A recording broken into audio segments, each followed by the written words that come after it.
పత్రిక 4:17. ఈవిని అపేక్షించి ఇలాగు చెప్పుటలేదు గాని మీ లెక్కకు విస్తార ఫలము రావాలనని అపేక్షించి చెప్పుచున్నాను. లెక్కని లెక్కేస్తున్నాడు. ఏంటది? నా వైపు చూడండి. లెక్కనే కొలత వేస్తున్నాడు. లెక్క అంటే ఏ లెక్క? ఖచ్చితంగా దైవజనుడైన పౌలు గారు ఫిలిప్పీ పట్టణానికి రాస్తూ, ఫిలిప్పీ పట్టణంలో ఉన్న సంఘానికి రాస్తూ, మీరు కొన్ని వస్తువులు పంపారు, కొంత కానుక ఇచ్చారు, ఎఫ్రొదితు వలన నేను తీసుకున్నాను, అవి మనోహరమైన సువాసనగా దేవుడికి వెళ్ళాయి. ఇదిగో మీరు పంపిన ఖర్చు ఉందే లెక్క, పైసలు సేవ నిమిత్తం పంపారు, వాటికి మీకు విస్తార ఫలం రావాలని నేను ప్రార్థన చేస్తున్నాను. 41వ అధ్యాయం ఆదికాండం చదువుకున్న తర్వాత, సమృద్ధిగా పంట పండిన 7 సంవత్సరాలు యోసేపు బాగా పంట పండిన దాంట్లో 20% అనండి, 100 బస్తాలు పండితే 20 బస్తాలు గొడౌన్స్లో దాచేసి మిగిలినవే వాళ్ళు వాడుకున్నారు. పొదుపు అంటారు దీన్ని. ఏంటిది? దాన్ని మనం దాచాలి. కొన్ని సంవత్సరాలు, 7 సంవత్సరాలు దాచాడు. వినండి. కరువు స్టార్ట్ అయింది. ఇప్పుడు గొడౌన్స్ ఓపెన్ చేసి ఒక్కో బస్తా తీసి అందరికీ పంచుతుంటే 7 సంవత్సరాల కరువులో ఈ 20% దాచినది వీళ్ళ దేశానికి, ఇతర దేశాలకి, వీళ్ళ కుటుంబీకులు 70 మందికి మొత్తం సరిపోయింది. 7 సంవత్సరాల సమృద్ధిలో 80 బస్తాలు తినేశారు. 20 బస్తాలు అదే 7 సంవత్సరాల కరువులో ఎవ్వరికి కరువు లేకుండా నడిపించబడింది.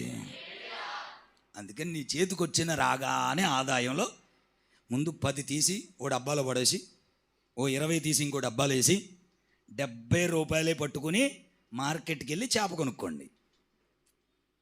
100 రూపాయలు పట్టుకుపోయారు అనుకోండి, 100 రూపాయలు చేప కొనేస్తారు. 70 రూపాయలు పట్టుకెళ్ళారనుకోండి, 70 రూపాయలు చేపే కొంటారు. 30 రూపాయలు తర్వాత ఇస్తాను పిన్నే అనకండి. 70 రూపాయలకి ఏమొస్తే అది. అప్పు చేయటం దేవుడికి ఇష్టం ఉండదు. అప్పే పెద్ద ముప్పు, అదే పెద్ద నిప్పు. నీ కొంపని, నీ జీవితాన్ని, ఆరోగ్యాన్ని, మనశ్శాంతిని మొత్తం తగలబెట్టి నిప్పది. ప్రభు అన్నాడు, అప్పిస్తారు కానీ అప్పు చేయరు. దేవుడి కొరకు కనిపెట్టుకుంటున్నావో లేదో అని కొన్ని అవసరతలు కూడా దేవుడు అనుమతిస్తాడు. అక్కడ కూడా మన విశ్వాసం పరీక్షించబడుతుంది. ఇప్పుడు దేవుడి కోసం కనిపెట్టుకోవడమే, ఎత్తే చేయటం, లేకపోతే ఆగిపోవడమే. పక్కోడు ఇల్లు కట్టేశాడు, నేను కట్టేయాలి అనుకుంటే ఆ వడ్డీలు కట్టలేక చచ్చిపోతావు. ఆగి ఉండు, వేచి ఉండు, ఇంకొంచెం అవమానం రాని అంటే అనని. నీకంటే వెనకాల వచ్చాడు రా, పెద్ద చర్చి కట్టేశాడు అంటున్నాడు ఒక ఆయన నన్ను. నువ్వేమో రేకేసావు, ఆయన ఏమో స్లాబ్ వేసాడు, ఏం చేస్తున్నావు సేవ నువ్వు అన్నాడు. నన్ను బాధ అనిపించింది, ఏడు చేశాను, ఉపవాసాలు ఉండిపోయాను. కొన్ని నెలలు, రోజులు కాదు నెలలు నాకు అన్నం తినబుద్ధి కాలేదు. చెయ్యను ప్రభా సేవ, చేయను ప్రభా, నేను చేయను, నాకు ఇంకా రేకే, వాళ్ళకి బిల్డింగు, నాకు రేకే బిల్డింగ్, మంచి ఇల్లు లేదు, మంచి రూము లేదు, మంచి బెడ్ లేదు. వర్షం వస్తుంటే మొత్తం వర్షం అంతా నా కొంపలోనే ఉంటుంది. చిన్న గుడిసినది, చిన్న రీక్షెట్నది. పాస్టర్ గారు వాళ్ళు వచ్చారు. వర్షం లేనప్పుడు వచ్చారు కదా మీరు, వర్షం లేదు కదా మీరు వచ్చినప్పుడు. వర్షం వచ్చినప్పుడు అత్తే ఉంటుంది లోపల, అంతా జలమయమే. పాపం మావాడి, మా అక్క కొడుకున్నాడు ఇక్కడ, దర్జాగా చాపేసి పడుకున్నాడు. ఎప్పుడు వచ్చేసిందో మా 5-6 వర్షం మంచి నిద్రలో ఉన్నాం, మొత్తం తడిసిపోద్ది అయిపోయాడు పాపాడు. కింద నుంచి వెళ్ళిపోయింది, చాప కింద నుంచి వెళ్ళిపోయింది నీరు. మాయా అని లేపాడు. ఇంకెక్కడ మాయ, అదే పెద్ద మాయ. దేవుని స్తోత్రం చెప్పండి.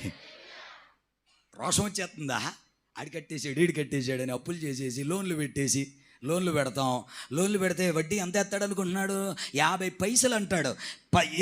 20 సంవత్సరాలకి ఎంతకో వేస్తాడు.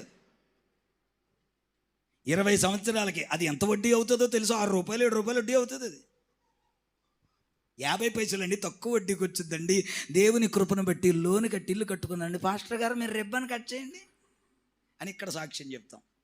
ఇవన్నీ కనుమరుగైపోయి అప్పుల్లో నుంచి బయటకు వచ్చి నిల్వలోకి వచ్చినట్లుగా నా దేవుడు మిమ్మల్ని ఈ సంవత్సర ఈ వార్షికోత్సవ కూడికల్లో మిమ్మల్ని అలా ఆశీర్వదించునుగాక, అలాగునే దీవించునుగాక. హల్లెలూయా. రోషము గల దేవుడు ఆయన. దాచుకోమని చెప్పాడు, వచ్చినాడు మొత్తం తినేమని చెప్పలేదు. నేను కూడా అలాగే చేస్తే నీ తిప్పలు నువ్వు పడరా అన్నాడు తప్ప దేవుడు ఇవ్వలేదు, నాకు ఇవ్వలేదు. నువ్వు పడు తిప్పలో, ఎవడు చేయమన్నా నీ నొప్పులు తీర్చుకో. అలాగే రెక్కల మొక్కలు చేసుకొని తీర్చుకోవాల్సి వచ్చింది. కనుక దేవుని బిడ్డలారా, దేవుడికి ఒక క్రమం ఉంది. దశమ భాగం తీయండి. దశమ భాగం అంటే అర్థం ఏంటో తెలుసా? దేవుడు మీ ఇంట్లో భాగం. దశమ భాగం సొమ్ము కాదు, అది దేవుడి ధర్మం, అది దేవుడు మీ ఇంట్లో మనిషి. ఇప్పుడు మీ ఇంట్లో ఎంతమంది? నీ పేరేంట్రా తల్లి? శ్రావ్య. మీ ఇంట్లో ఎంతమంది ఉన్నారు? అమ్మ, నాన్న, నువ్వు, చెల్లి, అంతే. ఇంక తమ్ముళ్ళు అన్నయ్యలు లేరు. ఎంతమంది మొత్తం మీరు? కానీ నేనేమంటాను చెప్పనా? 5. ఒకసారి గట్టిగా చప్పట్లు కొట్టండి. ఆగండి, ఇప్పుడు కొట్టాలి చప్పట్లో. ఇప్పుడు చెప్తానేనండి. ఇప్పుడు అన్నం తినాలంటే 4 గ్లాసులు వేసుకుంటారు మీరు, అంతేనా? మరి యేసుప్రభు గ్లాస్ ఏది? ఆ పిడికిల్లో లేకపోతే ఒక గ్లాసు తీసి ఒక డబ్బాలు వేసి ఆదివారం బియ్యం తెస్తే మాస్టర్ గారు బియ్యం ప్యాకెట్లే కొనక్కర్లేదు, మీ ప్రేమ విందుకి ఎక్కడి నుంచి తేవక్కర్లేదు. ఉపదేశం పొందేవారు ఉపదేశించేవానికి మంచి పదార్థాలన్నిటిలో భాగం ఇవ్వాలి.